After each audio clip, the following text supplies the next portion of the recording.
It's my great privilege as the Member of Parliament to visit our schools, our youth clubs, to meet all sorts of young people doing amazing things in the constituency. And this picture of the bright future of Tottenham, of London, of our country is very different to some of the headlines that you see that mostly associate young people with crime or antisocial behaviour. Now, I recognise that parents worry that their children might become involved with gangs and knives. And there's a whole load of things that we've seen happen in our community over the last decade to deal with that. But part of the response is investing in police and law and order. It can't be the only response. One of the great drivers of youth crime is boredom. Kids with no ambitions in their lives, with nothing positive to do on the weekends or after school, do hang out on the streets and they do get up to no good. We all know that story. And it's a story that, frankly, I remember well.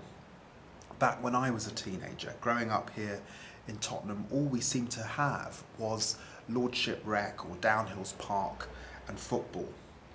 And with nothing productive or positive to engage with in the weekends and at the evenings, I watched as many of my friends ended up falling into a world of gangs, of violence and criminality. And coupled with the fact that there was little or no chance of getting a job or getting a qualification that would lift you out of poverty and boredom, it's no wonder so many talented people of my generation were lost. Through investment in our schools with new buildings, more teachers, stronger head teachers particularly, through new services, new buildings again, and quality outreach staff, through modern facilities, enthusiastic youth workers, there are a range now of productive activities for young people to engage in and keep them off the streets.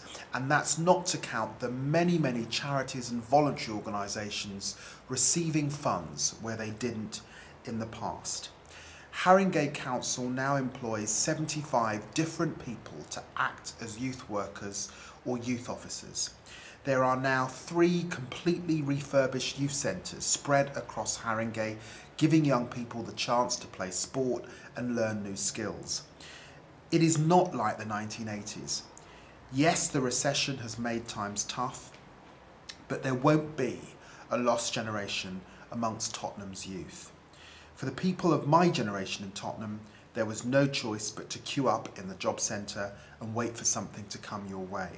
Take a look at the young people walking out of Cornell College. The number of apprentices has doubled in Tottenham just over the last 2 years. There are 2,800 16 to 18-year-olds in Tottenham, either at the Sixth Form Centre or at the college, doing an apprenticeship. And when I was 18, I was one of very few young people in Tottenham who had the chance to go to university.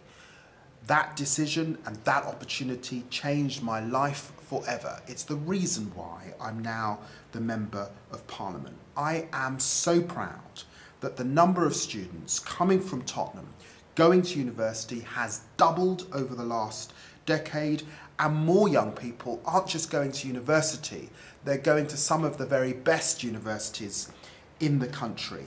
Last year, 3,300 students from Haringey received £9.5 million to support them through university in a grant, money that they will never have to pay back. That is down to a Labour government prioritising young people, particularly from poorer backgrounds, and saying, yes, you too can have an apprenticeship. Yes, you can go to university. Yes, you can reach for the stars and dream. And yes, we will put the money in to support you doing that. That wasn't there for my friends. It wasn't there for my parents. But now every Tottenham boy and girl, black or white, rich or poor, has that chance. No, things aren't perfect, but brick by brick, we are making a difference. I've spent the last decade fighting for a better future for Tottenham's youth, and I'll spend the next decade fighting even harder.